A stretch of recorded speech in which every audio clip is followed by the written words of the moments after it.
Good day, motoristas! Last episode, we continued our search for the best crispy pata in the country and we found another contender, ang JL Jamie's Crispy Pata in Norsagaray, Bulacan. It was one of the best I've tried. No wonder it was called the Fried of Norsagaray. We also crossed some floody areas and on our way to Minalongao in Nueva Ecija, we took the road less traveled. Yup, it was more than 10 kilometers of an off-road experience. This is one of the most challenging roads Motor has ever traversed. And just when we thought it was almost over, well, Google said we were just 3 kilometers away, we ended up with what seemed to be a dead end. Nagtalo tuloy yung isip ko. Tumuloy na kayo. Total engineer naman kayo di ba? Gawan niyo lang ng paraan. Delikado. Bumalik na kayo. Bumalik na kayo. Hayaan mo na. My decision? When things get tough, you should never ever quit and just keep on going, keep on pushing. But, yep, a big but. I like big butts and I cannot lie. You other brothers can't deny. You should know the difference between being brave and just being plain stupid. My priority is the safety of the group. So I was about to call it off when si Ryan immediately noticed the narrow path around it. Meron naman palang daan, pero very challenging. Parang naging matalas ang pakiramdam niya dahil siguro sa pagtanggal ng basang medyas at pagsuot ng tsinelas. Pareho sila actually ni Nabuhay Miles. O diba? Naka full battle gear, padded jacket, gloves, helmet, at tsinelas. Hashtag Kamote Gears. Pero bago pa man kami bumaba, yung Duke 390 nung isang kasama namin ay tumumba na. Ayaw na yatang sumama ng motor.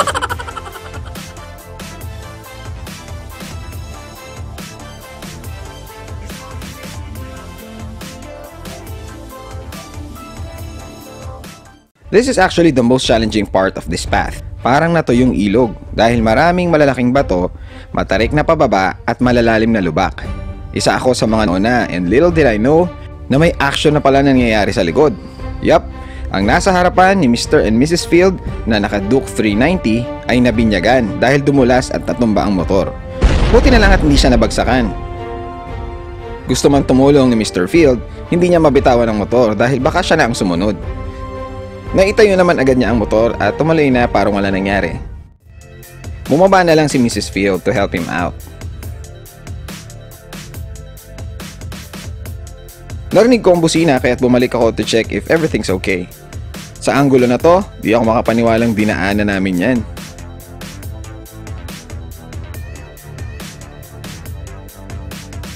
When they finally crossed the crucial part, bumalik na din ako. Yun nga lang, ako naman ang nahirapan.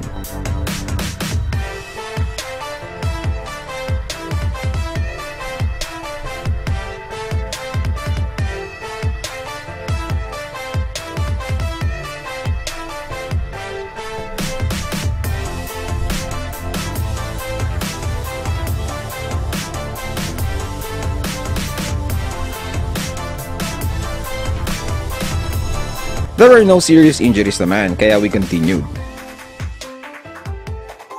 Finally, sementado ang kalsada. Muntik nang halikan ni si Ryan ang kalsada sa sobrang tuwa. Dito pala ang labas kung umikot kami and we took the cemented road. No time for that, dumiretso na kami to get to the park. Dito namin nalaman ang alternative route na puro sementado, which is dadaanan natin pabalik. Apparently, marami na daw ipinahamak si Google Maps sa mga pumunta dito. Si Nabuhay Mouse, munting nating itumba ang motor niya. Buti at nakakamote gear siya at naagapan. Dito din kayo magbabayad ng entrance fee which is 100 pesos per head at may parking fee na 20 pesos per vehicle. Dahil 4 PM na, nagbigay sila ng discount at 10 persons na lang ang babayaran namin at free na ang parking. Dito kami pinagpark sa bandang taas. As a tip din ng isang motorista dahil minsan biglang tumataas ang tubig. Merong mga lalapit na mga bata sa inyo who will offer tours and assistance going to the caves, climbing the 1,000 steps going to the giant cross, zip lines, paluto ng pagkain, bamboo rafting, and others. Woo! So you've probably seen the route that we took and it's crazy good. And we won't be heading that way anymore, going back to Gapan. Nevertheless, sobrang nag-enjoy kami, right? Okay. How do you find the trail? That was I want to do it again. Blindfolded. With one hand behind my back at midnight. The only thing to make it better. That was so extreme, man. I think I was going to end. Yeah. That was really nice. Really, really nice. Ang iniisip ko yung mga back rides. Kumusta kaya yung mga back rides? Hindi nakunan ba yung bagsak ko? Bagsak ka pala. Si ano yung nakita ko na binubuhat? Nako! Okay yan, first blood.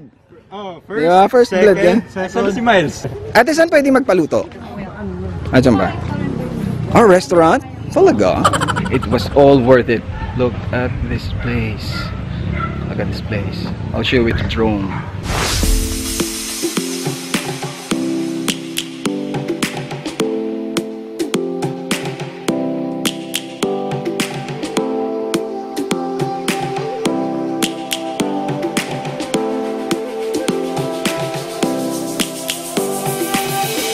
Lions roaring in the morning sun, searching for a longer day.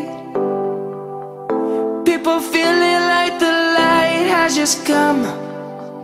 We must never stop the way. Yeah. Birds chirping and I hear my name, grasping into a life. Life is happy but it's so insane. We must merely make a start. Savannah, I'm coming home. Savannah, we'll never be alone. Savannah, the beauty of the world. Savannah, let's all take a ride. Savannah.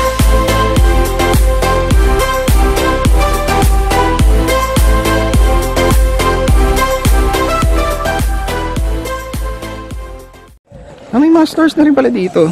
Marami ano pa yung mga oven dito. Ayan, may mga ice cream pa, oh. Thanks. Ayun! Ito yung hinahanap ko. May zipline pala eh. Meron pong zipline. Pwede po one way, tandaan po yun. Sandaan one way? Opo. Galing saan naman yun? Dito po, 400 meters po yung kailangan din po. Humihinto lang din po yun. Humihinto sa kalagitnaan? Yung payat po yung sasakay. Ano? Yung payat po. Dito muna, muna puntahan nyo. Maganda yung view rito. Ano ba yan? Dito. Eh, yung bridge, oh.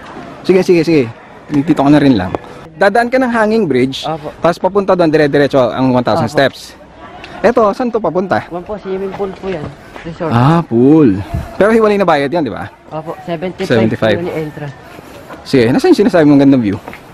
Dyan. Pwede. Oh my God, ang ganda nga.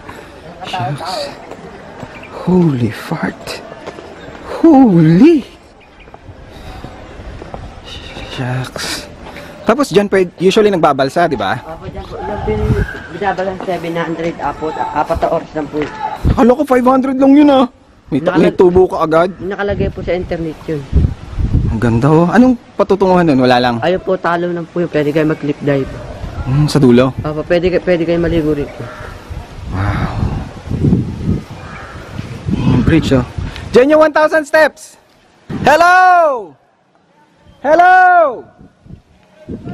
Nabuhay, Miles! Natumba ka!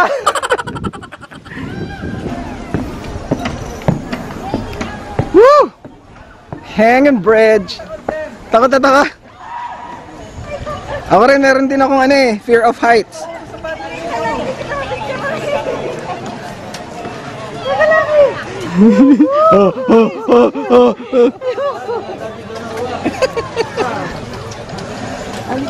Tala na. Holy crap. Oh, scary. Ay, takot din siya. Takot din ako. Hindi, marami akong dala. Mahulog. Dito daw yung papunta sa 1,000 steps. Papunta sa cruise. Doon yata yung cruise. Nakakapraning tong bridge na to kasi bakal siya. So, pag basa, dumudula siya. Sumuuga. Ang Minalongao National Park ay isa sa mga protected areas sa Pilipinas. It is located in the municipality of General Tino sa Nueva Ecija. The park covers an area of 2,018 hectares at nasa gitna nito ang Peñaranda River na napapalibutan ng mga limestone walls sa paanan ng Sierra Madre Mountain Range. So this is how it looks like kapag nag-bamboo raft kayo. So according sa website nila, it's 500 for 4 hours. Pero sabi ni Totoy dito, Totoy Bibo, 700 daw for 4 hours.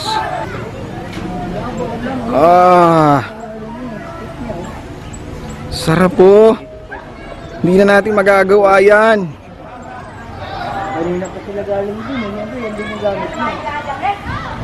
Galing kayo doon, ang ganda ng view dyan. Panalo. Kami nandito, mga naiinggit na lang, diba? Kita niya. Sarap po.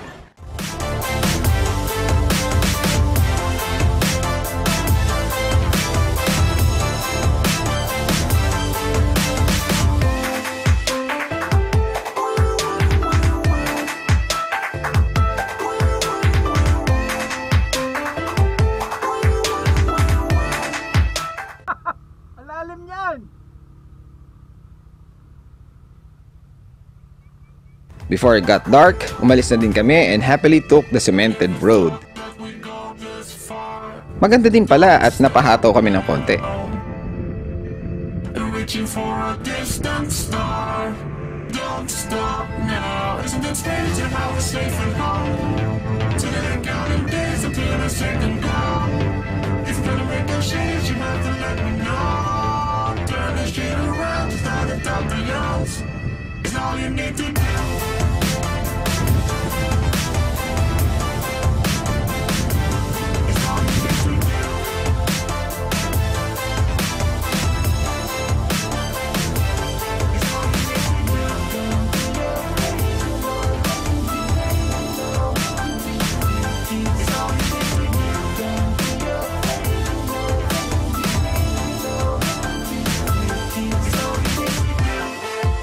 We crossed an intersection in San Leonardo, Nueva Ecija,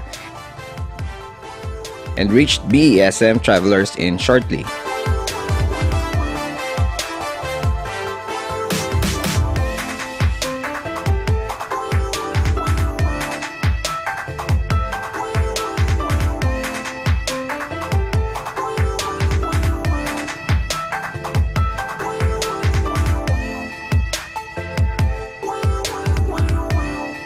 For my room, I paid a total of 1,420 inclusive of breakfast.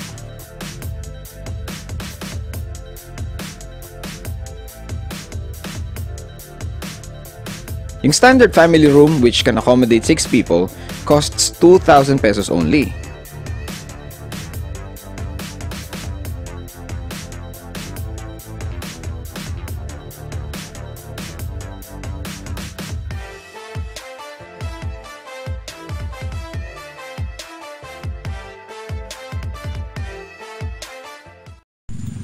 Alright, so dito na kami sa BESM Travelers Inn. There, dumating na kami finally. Pero, yung binook namin na standard rooms, supposedly tigi-tigi sa kami nila Winnie the Pooh and si Mark Sigmund. Wala daw available na isa pa, or dalawa lang daw yung standard nila available. So in short, the rest, dun kami nilipat, dito kami sa deluxe room. Which is, napaganda pa kasi dito sa malapit sa pool area.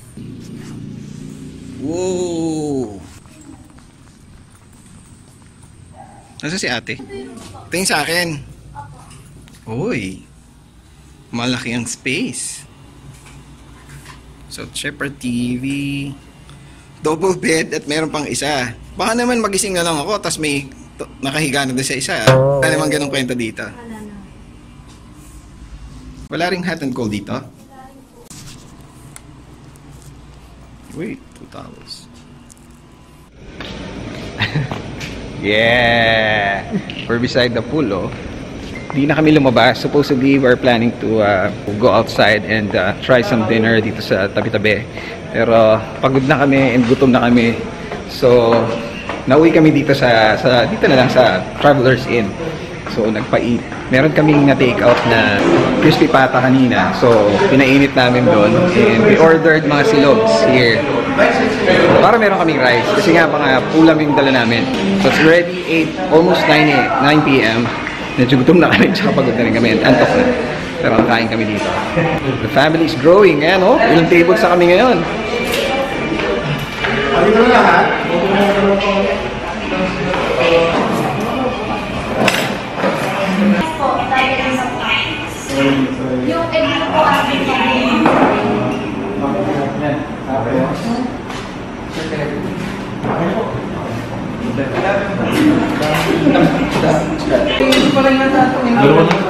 O, di meron pa isa. Yun! Tatlo yan, di ba? Dalawa lang. Sarap. So ito yung crispy pata namin kanina. Unfortunately, yung gulay hindi na pwede. Going back to our experience earlier at the tough road. Siyempre, i-relate ulit natin sa buhay ng tao. In life, it's not always a smooth, cemented road. Oftentimes, we encounter rough, dangerous, and challenging path. Instead of looking at it as an unfortunate event, we should consider these as an opportunity to improve our skills, boost our confidence, learn from our mistakes, and of course, have some serious fun. Sabi nga ng mga tumumba, okay lang yan, at least may mga battle scars na yung motor namin. It's part of riding. See? That's the best way to look at it. Kaya kung tatanungin mo ako if I had known na gano'n ang dadaanan namin, doon pa din ba ako dadaan? Ang sagot ko, yes. Yun nga lang, di ko lang alam kung yun din ang sagot nila. Life is too short to take it so seriously. Remember, there's a difference between living and merely existing. Anyway, make sure to subscribe because the adventure is far from over. Next episode.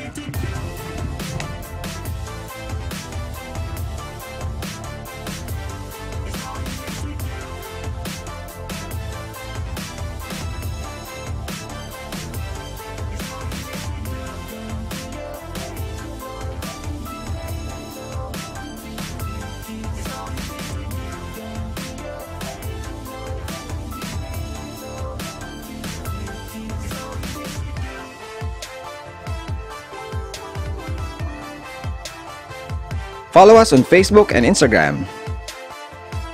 See you next time!